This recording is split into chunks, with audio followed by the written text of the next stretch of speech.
Easter is almost here, and today I'm going to show you what I do for Easter. First, looking at this little vignette right behind me, easy to do, little rabbit being the focal point, and I got the nest of eggs from Pier 1. I wish they were still in business. I hear they are online, but I've saved all my decor from years past. And I'm going to swing up here and show you more rabbits. They hopped in last week just in the nick of time. I love this big rabbit print right above my door. And then swinging down here, we've got more rabbits. I like this little vignette on the entryway. And Kristen, my daughter, brought me the beautiful hyacinths last night. And down here, we have a big white rabbit with Easter eggs to deliver. And I'm going to go in the kitchen. And right around the corner here, more rabbits. Again, this picture came from Pier 1. I probably have had it for 10 years now. And as you know, I like to just get things out seasonally and save them from year to year. And the rabbit is holding lots of carrots. I guess he didn't think I'd have enough here. And this little cup towel's kind of cute too. Carrot patch this way. And on we go into the kitchen. And I think my daughter Kimberly gave me this little rabbit tureen. And I just elevated it a little bit on a pedestal to give it a little bit more height and presence. And then put real vegetables along with the tureen. And coming along here, my Uncle Kenny made me this adorable rabbit cutting board. And my neighbor gave me this cute little black and white rabbit. And all of these things right here say Easter. I like these old tins. They're antiques, and you can see they're actually chocolate molds for making a chocolate rabbit. The hot chocolate is poured into these molds and allowed to cool, and then you get the hardened chocolate out after it's cooled, and you have a chocolate rabbit. And here is a giant bunny mold. And I kind of passed by this quickly, but it's a cute little rabbit print that I got. And I think the pail, being that gray aluminum kind of antique metal look, goes really well with the two chocolate bunny molds and then the floppy bunnies in gray. So it all kind of has that same coloration in it, gray being the predominant color here. All right, I'm going to go to the baker's rack and show you the cutest little reclining rabbit you've ever seen. Again, Pier 1. And the vase, many years old, and I just find florals that I save from year to year and put them right in there. And voila, I've got a nice centerpiece. And would you look at these rabbits up here, chewing on a nice cabbage leaf. And so what I thought would be cute to do is kind of put some other cabbages and lettuce and cauliflower right underneath the picture. So it kind of takes your eye down from the rabbits eating the cabbage to the fresh cabbage in the plate. And going down here, a nice centerpiece. I love this big old brown rabbit. And Kimberly, my daughter Kimberly, gave me this rabbit many, many years ago, and he is so charming. I have to get him out every year. And this time I thought I'd put fresh vegetables next to him. It just seemed like that's what it called for. And I'm going to not show you the rest of the baker's rack just yet. I'll come back to it. But I thought I'd show you what I did on the dining room table. Whoops. And I see that my charger plate wasn't in the right place.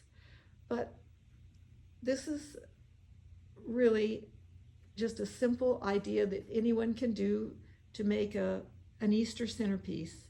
They sell this grass at Hobby Lobby, just comes in a roll. I got 2 rolls and put them together. You can't really tell, but they come together in the middle underneath my wooden pedestal, and goes all the way down to the other side. And I just think it's a charming way to welcome Easter with the Easter chicks, carrots, and the Easter eggs.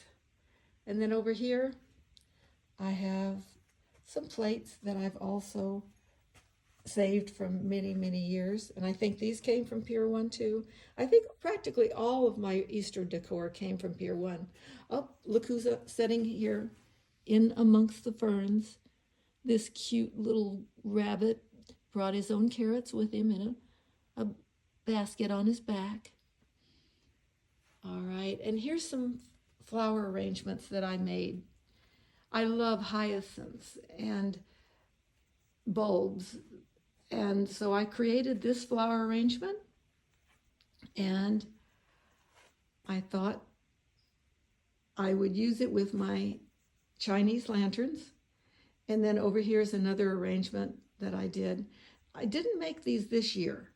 These are ones I've made in the past, and I just store them in the garage.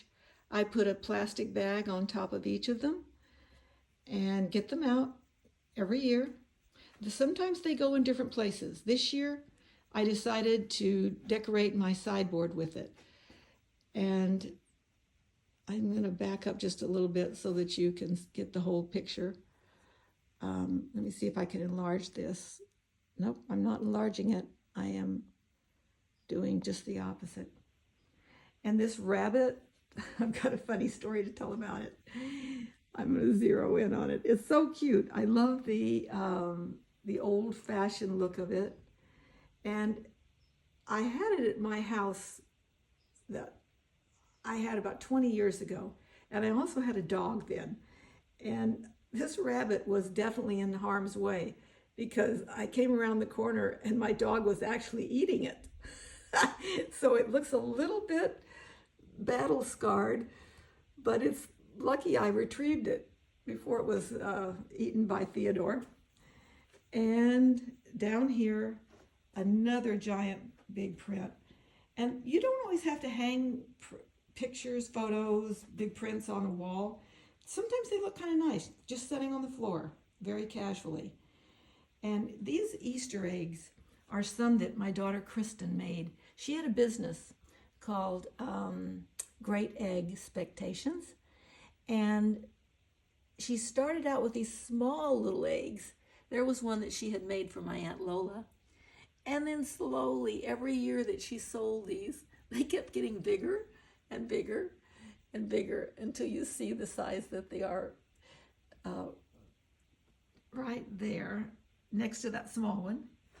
And then over here, kind of to balance out the rabbit print, I have some pussy willows and another rabbit sitting on the ground here. So it balances out. On each side of the French door, I have something that waits. They don't have to be identical, but just the fact that they're about the same size, that's what you need to remember whenever you're decorating. You don't have to have everything perfectly symmetrical. Just remember the weight and the size, the proportion, that's what you need to keep in mind. Now coming around here, I did this little arrangement on my table. And if you ever have any leftover floral fruits that you don't know what to do with, I just drop them in a basket. And I think they come out very well. It's a pretty little spring basket. And this guy is just adorable. It's napkins, but I appreciate the artwork that went into this. It was too nice to just use these napkins and then throw them away after they've been used. So I'm going to keep them right there. We won't be using those to eat with. And pitchers. Now this pitcher actually goes with this set next to it, the teapot and the pedestal. And I thought that this cup towels were nice to go with these two objects right here, same color or colors. And then a cute little snack set. And down here, another bouquet I made. I love it. I think it looks so spring-like and Easterish with pansies and violets, my favorite flowers. And coming around here, here's a plaque for Easter. And something happened to this plaque too, that you might have thought, well, just throw it out, it's ruined. But what I did was I took my paint brushes, and I just covered up the areas that were in need of repair. You can do it too. If you have anything that's not looking so good, you can paint over it and get rid of any imperfections or flaws. And down here, a basket of Easter eggs. So that's it. That's my big reveal for Easter. I hope you all have enjoyed seeing what I do. Give me a comment. I'd love to hear from you. And in the meantime, all my rabbits and me wish you happy Easter.